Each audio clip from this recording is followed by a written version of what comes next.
Je vous salue au nom de notre Seigneur Jésus-Christ. Aujourd'hui, par la grâce de Dieu, nous avons notre culte de louange et d'adoration. Et notre thème aujourd'hui est porté sur la foi. Donc, nous allons voir vivre une vie de foi.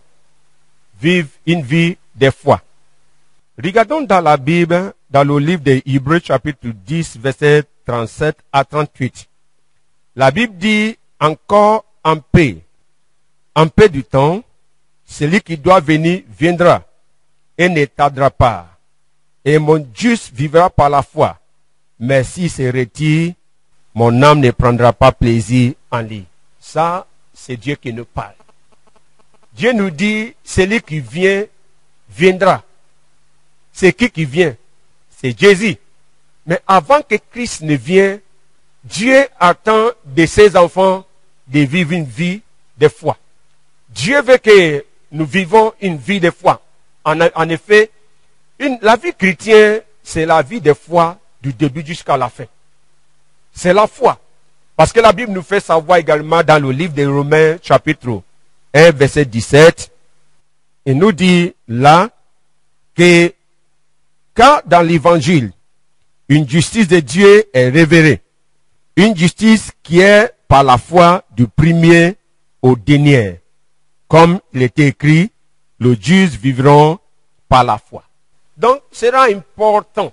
Ce que Dieu attend de nous avant que Christ ne vienne, c'est que nous, étant ses enfants, que nous menons une vie de foi, que nous vivons une vie de foi.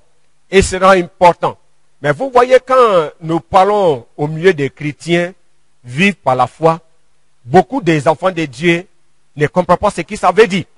Et les gens interprètent ça mal. Il y a les gens qui pensent que vivre par la foi, c'est synonyme aux souffrances ou avoir des problèmes. Non. Ce n'est pas ce que la parole de Dieu veut dire quand il nous demande de vivre par la foi. Quand Dieu nous demande de vivre par la foi, Dieu veut que nous vivons selon sa parole. Parce que la foi vient de ce qu'on attend, et ce qu'on attend vient de la parole de Dieu. Comme la Bible nous l'a dit dans Romains chapitre 10, le verset 17. Il dit la foi vient de ce qu'on attend, et ce qu'on attend vient de la parole de Dieu. Et si nous ne vivons pas par la foi, nous ne pouvons pas éviter le risque de vivre notre vie dans les suppositions, qui n'est pas normal, qui ne va pas nous aider. Mais quand nous décidons de vivre par la foi nous lie à la source divine, qui fait manifester la puissance de Dieu à nos égards. Et c'est là important. Donc si nous voulons expérimenter Dieu dans chaque domaine de notre vie étant les enfants de Dieu, il est important que nous prenions la décision de vivre une vie de foi. Mais avant de vivre une vie de foi, il est important que vous compreniez ce qui ça veut dire de vivre une vie de foi. Vous voyez dans la Bible nous parle des disciples de Jésus. Cette personne a dit quelque chose qui va nous étonner. Pendant tout le temps que ces personnes marchaient avec Jésus, ils voyaient les choses à leur propre manière, qui est complètement différente de la manière que Dieu veut qu'ils voyaient les choses. Et après que Jésus soit crucifié, qu'il est ressuscité, Jésus a croisé certains de ses disciples. Et ces personnes n'ont pas reconnu Jésus. Et Jésus les a demandé, qu'est-ce que vous parlez de quoi? Il dit, oh, est-ce que vous êtes un étranger en Jérusalem? Vous ne savez pas ce qui s'est passé? Jésus-Christ, un homme qui est testé d'être véritablement un prophète, il a fait des miracles, il a fait des grandes choses. Et nous croyons que c'est lui qui va délivrer Israël. Vous voyez, ils avaient les propres positions, ils avaient les propres manières de voir par rapport à la mission de Jésus sur terre. Ils ont pensé que Jésus, en venant étant Messie, va aller en guerre. Il va former une armée puissante, qui va aller au combat contre les Romains pour faire sortir les enfants d'Israël sur la domination des Romains. Mais ce n'était pas ce que Dieu veut.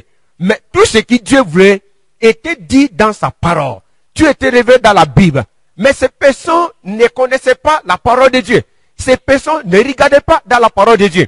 Et quand vous regardez dans le livre de Luc, Luc chapitre 24, à partir des versets 21 et verset 25.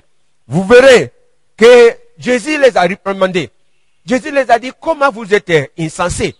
Vous devez comprendre à partir de l'écriture que Christ devait mourir, il devait donner sa vie et il doit se ressusciter. Mais ces personnes avaient l'écriture avec eux, mais sans comprendre l'écriture.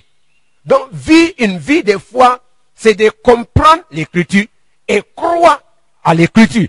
Et croire à la manifestation et à l'accomplissement de l'écriture. C'est ce qui ça veut dire de vivre une vie de foi. Ça dit de mener votre vie en conforme avec l'écriture. Quand vous laissez l'écriture vous diriger, quand vous vivez votre vie parce que vous croyez à ce que Dieu a dit dans sa parole, quand vous menez votre vie parce que vous croyez à la promesse de Dieu, c'est ce qui ça veut dire de vivre par la foi. Vivre par la foi n'est pas synonyme à la souffrance. Vivre par la foi n'est pas synonyme au manquement. Non, vivre par la foi, c'est de croire à la promesse de Dieu. Ça dit quand Dieu dit, il va prévoir. Vous croyez ça, vous êtes convaincu qu'il va prévoir. Si Dieu dit que avant que Christ ne vienne, que le monde entier va attendre l'évangile, frère, peu importe ce qui va se passer, si le monde entier n'est pas encore attendu l'évangile, nous savons que Christ ne viendra pas. Donc si vous avez pris peur et que vous avez écouté les gens, écoute-moi frère, vous pouvez être déçus. Donc sachez ce que Dieu a dit dans sa parole et placez votre foi là. Quand la Bible dit, c'est seulement en vivant par la foi que nous pouvons plaire à Dieu. Si nous ne vivons pas par la foi, on ne peut pas plaire à Dieu.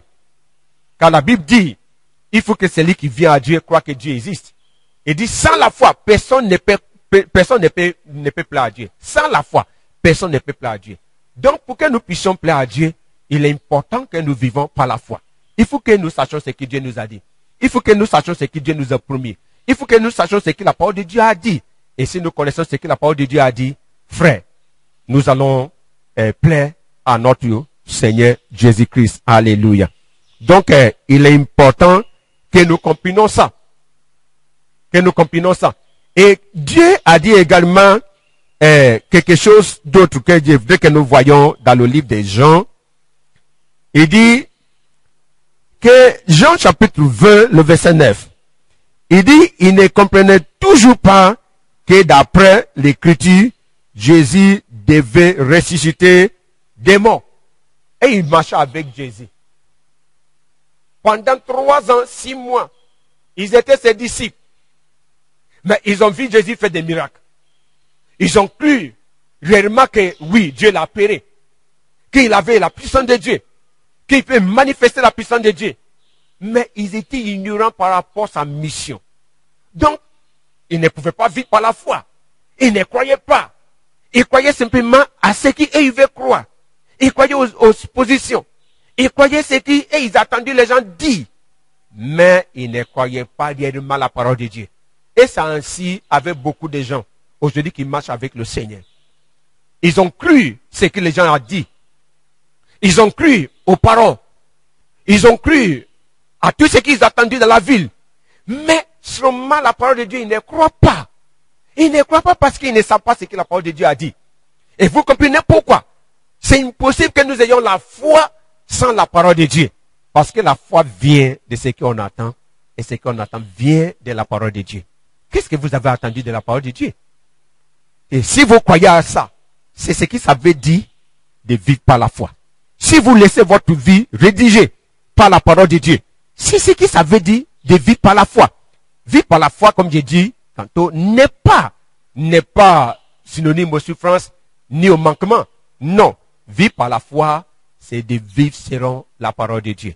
Tout ce que Dieu nous a dit, tout ce que l'Éternel nous a dit dans sa parole, si nous laissons ça diriger nos vies, si nous laissons ça diriger nos affaires, si nous laissons ça conduire nos familles, c'est ce qui ça veut dire d'avoir une vie de foi. La Bible dit que c'est par la foi que nous sommes sauvés. Vous voyez? À partir du moment que vous êtes venus au Seigneur, vous avez déjà emboîté le pas à la foi. Vous êtes déjà pris le chemin de la foi. Oui, vous avez déjà pris une première étape pour une vie de foi. Et c'est important.